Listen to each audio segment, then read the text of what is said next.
2 weeks ago, I thought I was just being a good friend. I set up two people I cared about on what I believed would be the perfect first date. He was a grieving single dad who hadn't smiled in years. She was my bubbly high school friend, finally free from a long, suffocating relationship. I thought they'd heal each other. Instead, that night ended with tears, silence, and a slammed door.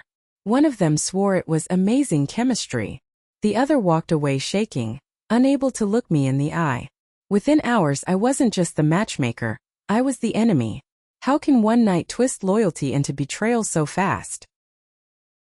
I never thought something as simple as setting up two friends could put me in the middle of a storm. Most of my life at 21 was quiet, almost predictable. My daughter and I lived in a small apartment, our days wrapped in routines of daycare runs, grocery shopping, and late-night cartoons when she refused to sleep. Between the chaos of single parenting, my little circle of friends felt like a lifeline. Chuck was one of them. I met him through an online group for single parents, the kind of digital haven where strangers swap advice about picky eaters and share exhaustion like currency. Over time, Chuck became more than just another screen name. He was older, 29, calm in a way that made me feel safe. His daughter, only a little younger than mine, carried her mother's face, something Chuck never said aloud, but I knew it haunted him. His wife had died giving birth. He never let people pity him, but grief clung to him like a shadow he couldn't shake. Then there was Britt. I'd known her since high school, the kind of girl who could turn heads without trying, who seemed born to be surrounded by laughter. She had just escaped a 9-year relationship, the kind that devours your early 20s and leaves you unsure who you are without someone else. She wanted to try again, to live, to meet people. I thought introducing her to Chuck was harmless. More than that, I thought it was the perfect idea. It wasn't about playing Cupid. At least that's what I told myself. It was about two lonely people who deserved happiness, who had kids around the same age, who might understand each other in ways no one else could. I imagined holidays spent together, children giggling side by side, maybe even a chance for Chuck to smile again. But there was something in his silence whenever the subject of dating came up. He'd joke, brush it off, claim he wasn't ready. Sometimes, though, when he thought no one was looking, his face tightened, as if the thought of moving on was more painful than staying still. I ignored it. Or maybe I convinced myself it didn't matter. After all, Britt wasn't pushy and Chuck trusted me. Surely if anything felt wrong, he'd just say so. That was my first mistake, assuming grief works on a schedule. So 2 days before Christmas, I kept Chuck's daughter at my place while he and Britt went on their first date. I pictured them laughing over dinner, clinking glasses, walking into something new. For once, everything in my world felt hopeful. But hope can turn on you quickly. Because later that night there was a knock at my door. Chuck stood there, eyes red, holding out his little girl without saying more than a few clipped words. He looked broken in a way I'd never seen before. He didn't explain and I didn't press. I should have. Because everything was about to change. The morning after their date, I woke up expecting a text from Chuck. Maybe a simple thanks again for watching her. Or even a quick note about how it went. Instead, my phone was silent. First, I brushed it off. He was probably tired. Maybe Britt had stayed later than expected. Maybe for once something had gone right. By noon, though, the silence felt heavy. Out of curiosity, I called Britt. Her voice came through bright, almost giddy. It was amazing, she told me. We had dinner, a couple drinks, and the chemistry was unreal. We even kissed. I swear it felt perfect until suddenly he just froze and told me to leave. She sounded confused, hurt even, swearing she had no idea what went wrong. Her version didn't sit right with me, but I told myself maybe Chuck had a moment of panic, grief catching him off guard. It would make sense. Still, the image of him standing in my doorway the night before, eyes wet, jaw tight, lingered like smoke I couldn't clear. I decided to reach out to him anyway. My text was simple. You okay? No reply. Hours passed. Christmas lights blinked in my window while my daughter hummed along to carols and still nothing. When I opened Facebook to distract myself, I noticed his profile was gone from my friend list. He had unfriended me. That tiny click, invisible, impersonal, cut deeper than I expected. We'd spent months trading late-night parenting advice, laughing over silly memes, watching our daughters build a bond one thought would last forever. And now? Deleted, erased like none of it mattered. I tried to rationalize it. Maybe it was a mistake. Maybe he'd done a purge of his whole list. Still, when I showed up at his door to wish him a Merry Christmas, he barely looked at me. His face was pale, eyes shadowed, lips pressed tight. I started to say something, but the air between us felt brittle, like glass ready to shatter. His daughter clung to his hand, looking between us with wide eyes. He only muttered a quick thanks before closing the door. Walking back to my car, I told myself it was grief, not me, that he just needed space. But in the pit of my stomach, another thought twisted. What if I ruined everything? Because the silence that followed was deafening, and something in his distance made me uneasy. Over the next few days, the silence became its own kind of noise. Every time my phone buzzed, I half hoped it was Chuck finally explaining what had happened.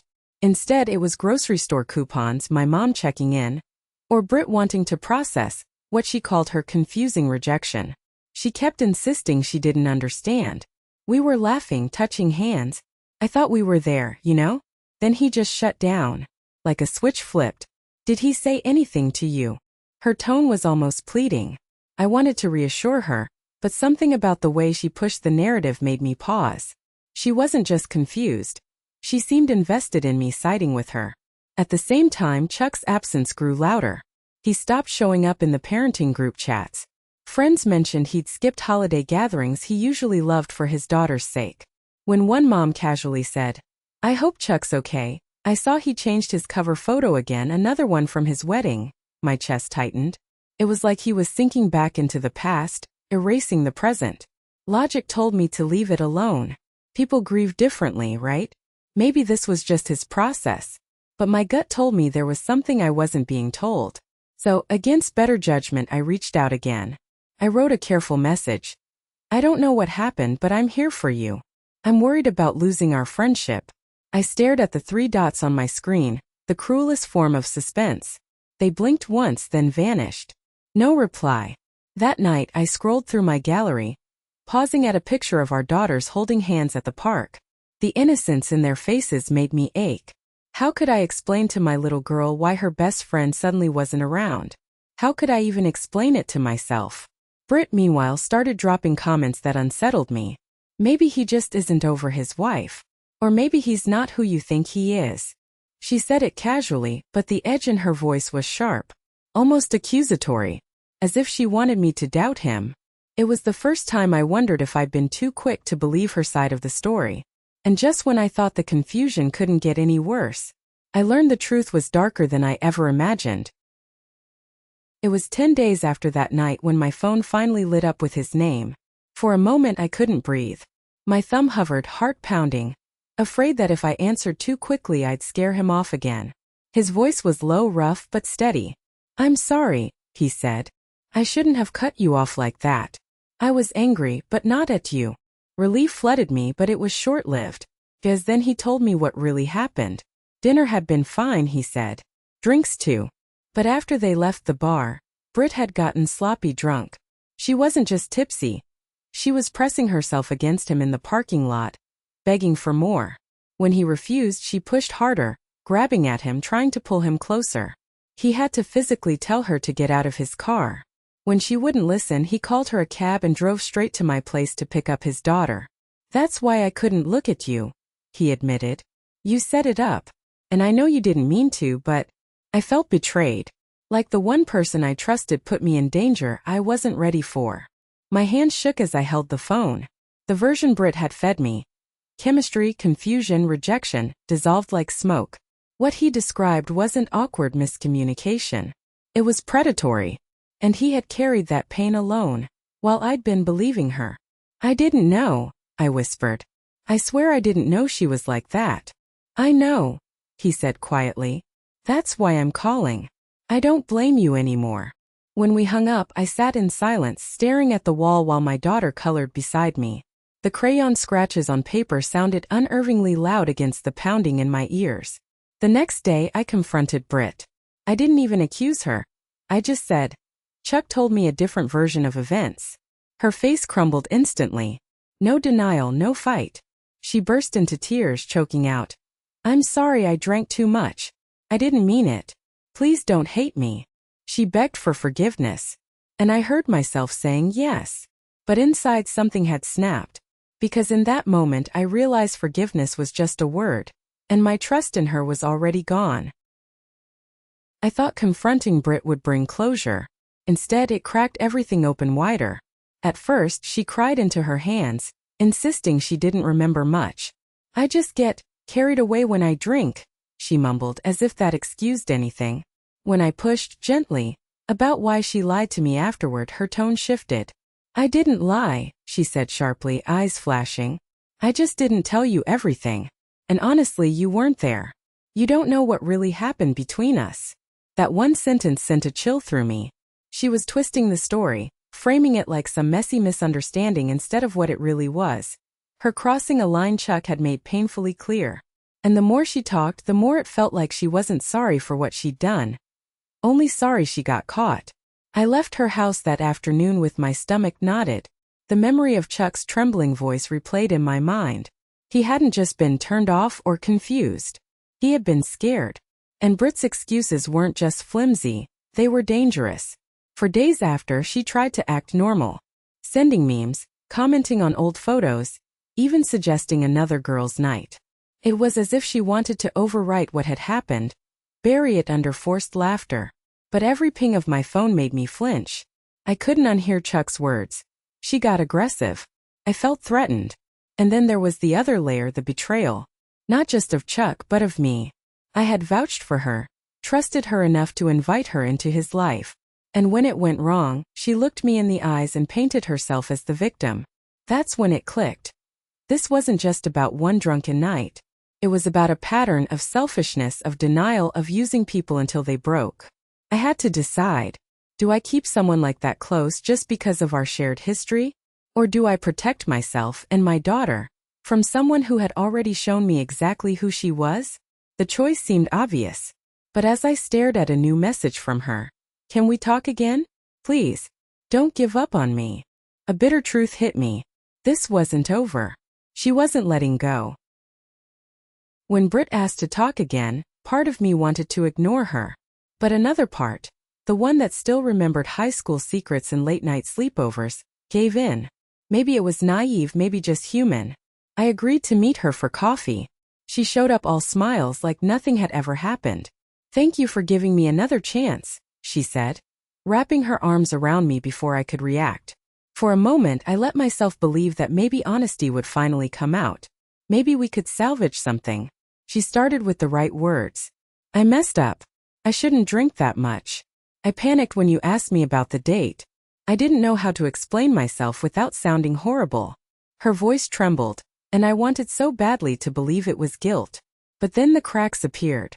"It wasn't that bad," she added, stirring her latte. "Chuck overreacted. He's still grieving, you know? Anyone else would have just laughed it off." The words hit me like a slap. Laughed it off? As if what she'd done was a joke? I thought about Chuck sitting in his car, shaking, crying outside my door, and the bile rose in my throat. I tried to push back gently. "Brit," he felt threatened. "That's serious. You can't just dismiss that." She rolled her eyes, a bitter smile tugging at her lips. "He said that? God, he's dramatic. You always defend him. Sometimes I wonder if you're more loyal to him than to me." That sentence cracked something open inside me. Suddenly, I realized this meeting wasn't about apology or repair. It was about control. She wanted me to minimize what happened, to choose her side, to rewrite reality in a way that absolved her. I sat there, hands tight around my cup, the coffee long gone cold. For a fleeting second, I imagined nodding along, pretending, smoothing things over the way I'd done so many times in the past. That would have been easier.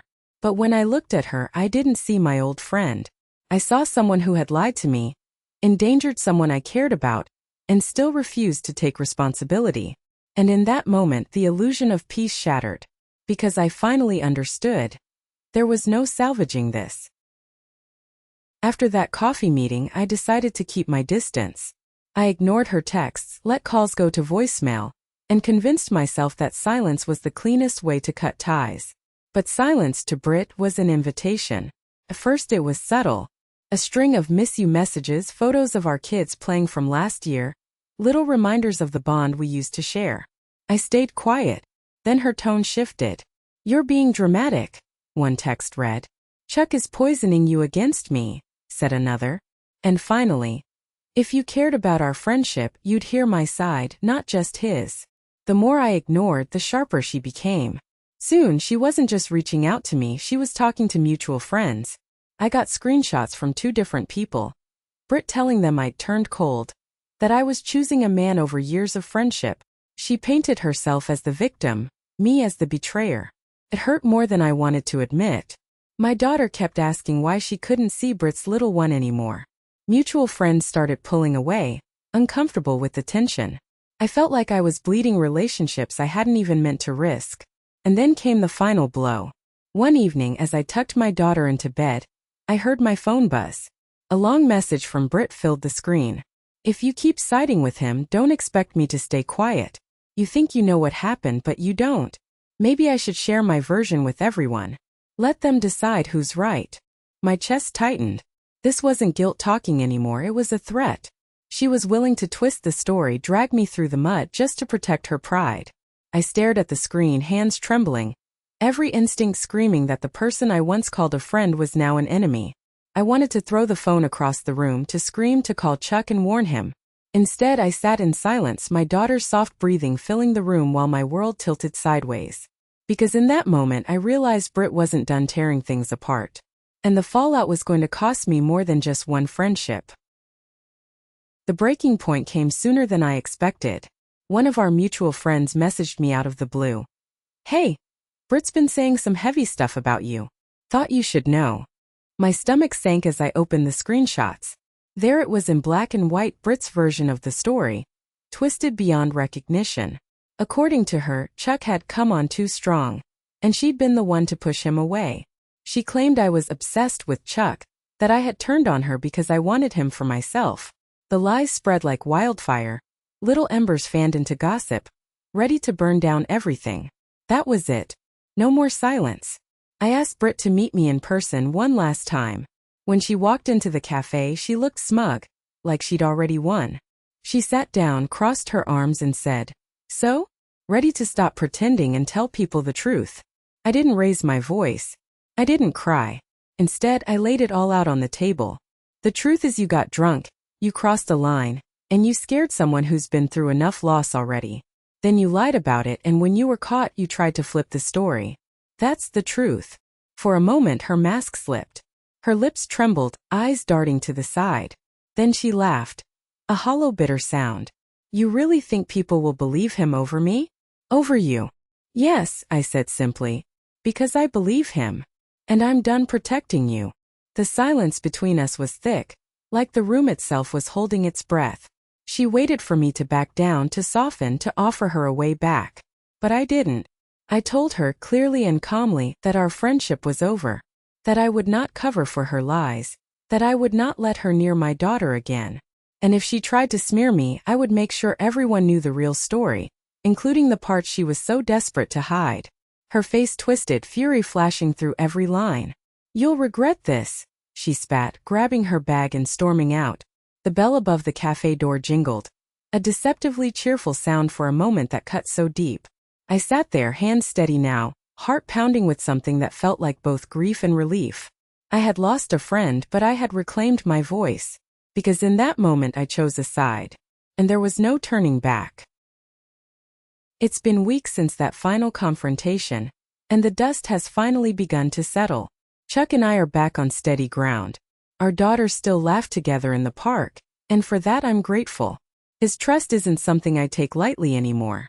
Every time I see him smile, even a small one, I know cutting out the chaos was worth it. As for Britt, she's no longer part of my life.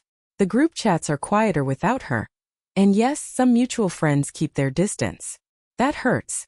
But the absence of her constant excuses, her manipulations, her guilt tripping, it's like finally breathing clean air after weeks of smoke.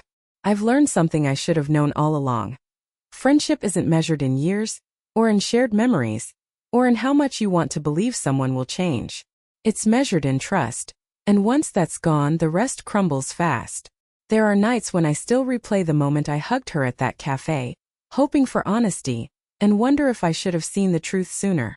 But then I remind myself, Seeing the truth late is better than never. Now I choose my circle more carefully. I protect my daughter, my peace, and myself. And while losing Brit feels like a scar I'll carry, it's also a reminder. Some people don't deserve a second chance. So here's the question I keep asking myself, and maybe you too. If someone showed you who they really were, would you walk away the first time, or would you wait until it nearly cost you everything?